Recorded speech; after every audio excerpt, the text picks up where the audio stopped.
विश्वामित्र प्रियदन राम राम राम जय राजा राम ராம ராம ஜெய சீதாராம. ரிஷப ராசியில் இருக்கக்கூடிய அனைத்து அன்பர்களுக்கும் நண்பர்களுக்கும் தோழர்களுக்கும் தோழிகளுக்கும் அன்பார்ந்த வணக்கத்தை உங்கள் ஜோதிடர் செல்வன் இந்த இடத்தில் தெரிவித்துக் கொள்கிறேன். சனி வக்ர பெயர்ச்சி அடைய போகிறாரு. ஜூன் மாதம் 19ஆம் தேதியிலிருந்து சனி பெயர்ச்சி வக்ரமாக இருக்க போகுது. அப்படின்னா பாதகமா அப்படின்னு உடனே பயப்பட தேவையில்லை.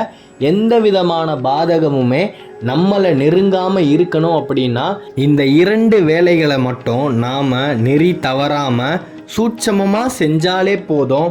சனி பகவானுடைய தாக்கம் நமக்கு கண்டிப்பாக இருக்கவே இருக்காது. என்ன செய்யணும் அப்படின்னா, சனிக்கிழமை தோறும் தவறாமல் உங்கள் வீட்டுக்கு பக்கத்தில் இருக்கக்கூடிய ஏதாவது ஒரு ஆலயத்தில் கண்டிப்பாக நவகிரகம் இருந்தே தீரும். அந்த இடத்துல போய் கருப்பு துணியில் எள்ளை வச்சு அந்த சனி பகவானை நினச்சி நீங்கள் விளக்கு ஏற்றி வேண்டுனா மட்டுமே போதும். சனி பகவானுடைய தாக்கம் உங்களுக்கு எந்த விதத்துலேயுமே பாதகமாக வந்து சேராது. 2வது விஷயம், ராம நவமியை நீங்கள் உச்சரிச்சுக்கிட்டே எல் தீபத்தை ஏற்றி அவரை நினச்சி வேண்டுங்க. அடுத்து வரக்கூடிய 4 மாதங்கள் நீங்கள் நினச்சதை விட சேஷ்டமாக இருக்கும் அன்பர்களே. இதில் மாற்று கருத்தே வேணாம். பாதிப்பு அப்படின்றது எந்த விதத்துலேயுமே உங்களை நெருங்காது. குரு பெயர்ச்சியும் மங்கள யோகமாக இருக்கும் சமயத்தில் ரிஷப ராசியில் இருக்கக்கூடிய அனைத்து அன்பர்களும் இதை செஞ்சிட்டீங்க அப்படின்னா மிகப்பெரிய ஒரு மாற்றம் உங்களுடைய வாழ்க்கையில் நடந்தே தீரும். சனி பகவான் அப்படின்னு சொன்னாலே எங்கேருந்து தான் அந்த பயம் வரும்னே தெரியாது. ஒரே பதற்றம் தான். அப்பேற்பட்ட ஒரு அச்சுறுத்தக்கூடிய தெய்வம் சனி பகவான் கிடையவே கிடையாது. அவரை பொறுத்த வரைக்கும் 3 விஷயம்தான்: நியாயம், நீதி, நேர்மை. இது இல்லை அப்படின்னா அவர் யாராக இருந்தாலும் விடவே மாட்டார். அப்பேற்பட்ட அந்த ஆஞ்சநேயரே சனி பகவான் அடையணும்னு நினச்சி ஆஞ்சநேயர்கிட்ட கேட்கும்போது, என்னுடைய சிரத்துக்கு மேலே உங்களை உட்கார வைக்கிறேன், வேறு எந்த இடத்துலையும் நீங்கள் வந்து என்கிட்ட உட்கார்ந்தீங்கன்னா அது உங்களுக்கு நான் கொடுக்குற மரியாதையாக இருக்காது, நீங்கள் என்னோடய தலைக்கு மேலே உட்காருங்க அப்படின்னு சொன்னார். 7.5 ஆண்டு ஆஞ்சநேயரை வாயு புத்திரனை பிடித்தே ஆக வேண்டும் அப்படின்றது தான் விதி. ஆனால் சனீஸ்வரனால் 7.5 வினாடி கூட ஆஞ்சநேயரோட தலைக்கு மேலே உட்கார முடியல அப்படின்றது தான் இதிகாசம். ஏன் அப்படின்னும் போது அதற்கு பின்னாடி பல காரணங்கள் இருக்குது. அதெல்லாம் தள்ளி வச்சுட்டு ஆஞ்சநேயர் சனி பகவான்கிட்ட என்ன கேட்டார் அப்படின்னா, ராம நவமியை உச்சரித்து எந்த ஒரு பக்தர் வழிபட்டாலும் அவரை உங்களுடைய தாக்கம் பாதிக்கக்கூடாது, உங்களுடைய பார்வை அந்த பக்தர்கள் மேலே மென்மையாக தான் படணும் அப்படின்ற மாதிரி ஒரு வரத்தை வாங்கியிருக்காரு. அப்பேற்பட்ட ராம நவமியை ரிஷப ராசியில் இருக்கக்கூடிய நீங்கள் உச்சரித்து வரக்கூடிய அடுத்த 4 மாதங்கள் பாராயணம் செஞ்சீங்க அப்படின்னு சொன்னால் சனி பகவானுடைய ஆறுதல் உங்களுக்கு கண்டிப்பாக கிடைத்தே தீரும் அன்பர்களே. இதில் எந்த விதமான மாற்று கருத்துமே கிடையாது. ஆனால் உங்களால் அதை சுலபமாக பண்ணவே முடியாது. கர்ம வினை உங்களுக்கு எதிராக கண்டிப்பாக வந்து நின்னே தீரும். ஒரு மனுஷனுக்கு கர்ம வினை சாதகமாக இருந்தால் மட்டுமே தான் அவருக்கு நடக்கக்கூடிய நாளும் நல்லதாக நடக்கும். அப்படி இல்லைன்னா ஏதாவது ஒரு இன்னல்கள் வந்தே தீரும். உங்களுடைய கர்ம வினை எப்படி இருக்குது அப்படின்றத பொறுத்து தான். இருந்தாலுமே நீங்கள் பார்க்காத கஷ்டமா, நீங்கள் கடந்து வராத பாதைகளா, எவ்வளவோ சொல்ல முடியாத கஷ்டங்களை எல்லாம் அனுபவிச்சுட்டு தான் இன்றைக்கி இந்த நிலையில் இருக்கீங்க. இனிமேலும் உங்களுக்கு எந்த விதமான இன்னல்களும் வரக்கூடாது அப்படின்றது தான் என்னுடைய விருப்பமும் கூட. வரக்கூடிய 4 மாதங்கள் ஜூன் 19இல் சனி பகவான் வக்ர பெயர்ச்சி அடைகிறார், நிவர்த்தி ஆகிறாரு. அப்படின்னும் போது நவம்பர் மாதம் நிவர்த்தி ஆகிறார். அப்போ அந்த 4 மாதம் அவருடைய குணாதிசயங்கள் கண்டிப்பாக மாறும் அப்படின்றதுல எந்த விதமான சந்தேகமுமே கிடையாது. அப்படி சனி பகவானோட குணாதிசயங்கள் மாறும்போது நமக்கு அதால் எந்த விதமான பாதகமுமே ஏற்பட்டுடக்கூடாது அப்படின்றது தான் நம்ம எல்லாரோட நோக்கமாகவும் ஆசையாகவும் இருக்கும் பட்சத்தில் நாம் இந்த ஒரு எல் தீப முறையை செஞ்சே ஆகணும். அதை ஏற்றும் போது ராம நவமியை மனசார உச்சரிச்சுக்கிட்டே நம்ம செஞ்சோம் அப்படின்னா அந்த ஆஞ்சநேயரின் துணை நமக்கு பக்க பலமாக வந்து சேர்ந்தே தீரும் அன்பர்களே. ரிஷப ராசியில் இருக்கக்கூடிய அனைத்து அன்பர்களுமே ஜெயிக்க பிறந்தவர்கள்.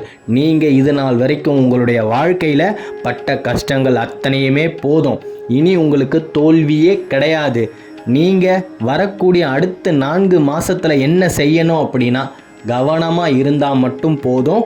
முடிஞ்ச வரைக்கும் சொந்தமாக வாகனத்தை இயக்கி தொலைதூரம் செல்ல வேண்டாம். எந்த ஒரு பயணமாக இருந்தாலுமே அதை பேருந்துலேயும் ரயில் மூலயமாவும் செய்ய பாருங்க. முடிஞ்ச வரைக்கும் நீங்கள் உங்களுடைய சுய முயற்சியில் வாகனத்தை இயக்க வேண்டாம். அந்த ஒரு விஷயத்தில் மட்டும் கொஞ்சம் கவனமாக இருந்துக்கோங்க. முடிஞ்ச வரைக்கும் யாரையும் நம்பி எந்த ஒரு விஷயத்துலையும் கையெழுத்து போடாதீங்க வரக்கூடிய 4 மாதத்தில். ஏன்னா எந்த ஒரு இடத்துல நீங்கள் சறுக்கி விழுவீங்க அப்படின்னு சனி பகவான் பார்த்துக்கிட்டே தான் இருப்பார். ஏன்னா ஆஞ்சநேயர் மிகப்பெரிய ஒரு கட்டளையை போட்டு வாங்கியிருக்கார் இல்லையா. ராம நவமியை உச்சரிப்பவர்களின் மீது உங்களுடைய தாக்கம் குறைவாக தான் இருக்கணும் அப்படின்னு தான் சொல்லியிருக்காரே தவிர பாதகத்தை ஏற்படுத்தவே கூடாது அப்படின்னு சொல்லலை. ஆகையால் எந்த விதமான வம்பு வழக்கு அப்படின்ற விஷயத்தில் நாம் தலையிடாமல் இருந்தோம் அப்படின்னு சொன்னால் நம்மளை விட சேஷ்டமாக இந்த உலகில் யாராலையுமே வாழ முடியாது அப்படின்னு தான் சொல்லுவேன். யாருக்குமே ஜவாப்தாரியாக போய் கையெழுத்து போடாமல் இருங்க, அது போதும். நீங்கள் உண்டு, உங்கள் வேலை உண்டுன்னு இருங்க. கண்டிப்பாக இந்த 4 மாதத்தில் வராத பிரச்சனைகள் தேடி வரும். ஐயா என்னை கொஞ்சம் காப்பாற்றுங்க, நீங்கள் சொன்னால் எனக்கு இந்த பணம் கிடச்சிரும், நீங்கள் சொன்னால் எனக்கு இந்த பேங்க்கில் இருந்து லோன் கிடச்சிரும் அப்படின்னு உங்களுக்கு ரொம்ப ரொம்ப தெரிஞ்சவங்களே வந்து உங்ககிட்ட உதவியை கேட்பாங்க.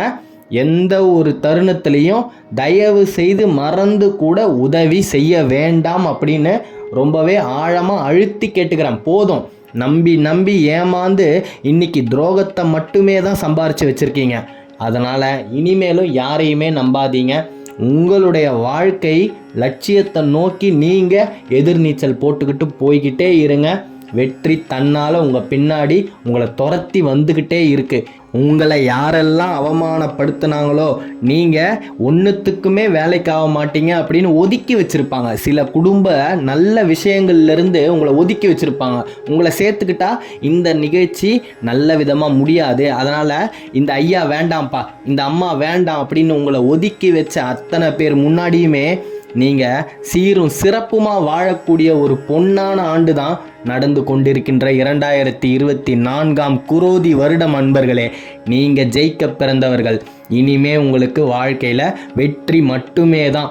உங்களுடைய வெற்றியை நீங்கள் வெகு விரைவில் அடையக்கூடிய ஒரு பொன்னான ஆண்டு அப்படின்னே சொல்லலாம்.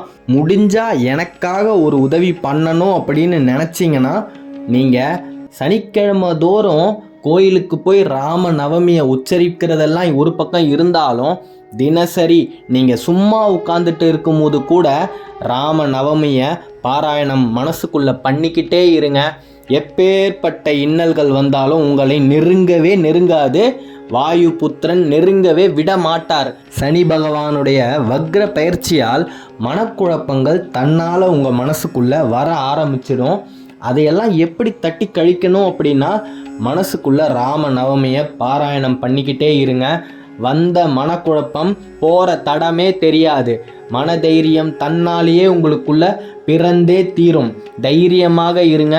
நீங்கள் ஜெயிக்க பிறந்தவர்கள் அப்படின்றத எந்த ஒரு தருணத்திலையுமே மறந்துடாதீங்க. ஜெயம் உண்டாகட்டும். அடுத்த காணொளியில் விரைவில் சந்திப்போம். ரிஷப ராசியை பற்றி நீங்கள் தொடர்ந்து தெரிஞ்சுக்கணும் அப்படின்னா இந்த சேனலை சப்ஸ்கிரைப் பண்ணிக்கோங்க. தென்னாட்டுடைய சிவனே போற்றி, எந்நாட்டவருக்கும் இறைவா போற்றி. நன்றி.